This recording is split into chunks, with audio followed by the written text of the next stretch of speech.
Cancer যে শরীরে যে কোনো অঙ্গে কেন হয় এটার সঠিক সব উত্তর আমরা এখনো পাইনি।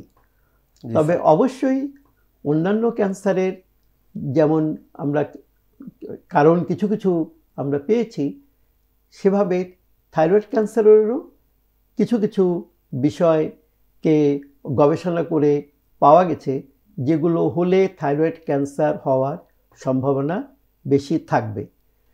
এর মধ্যে প্রধানত দায়ী করা হয় বা ধারণা করা হয় যে ছোটবেলায় যদি কেউ যদি তার এই যে থাইরয়েড রিজনে, যেটা আমাদের মুখমণ্ডল, হেড নেক রিজন, এখানে যদি কোনো কারণে তেজস্ক্রিয় কোনো রেডিয়েশন যদি তাকে দেয়া হয় তাহলে পরবর্তীতে তার থাইরয়েড ক্যান্সার হওয়ার সম্ভাবনা বেশি থাকবে। এছাড়াও জেনেটিক কিছু কারণ হতে পারে যে সেই জেনেটিক কারণে তার থাইরয়েড ক্যান্সার হতে পারে। এছাড়াও আরও কিছু কিছু কারণ আছে। আর আপনি যে প্রশ্ন করলেন যে কোন বয়সে বেশি হয়, জি স্যার, আমি সেই প্রশ্নটাই আসলাম স্যার।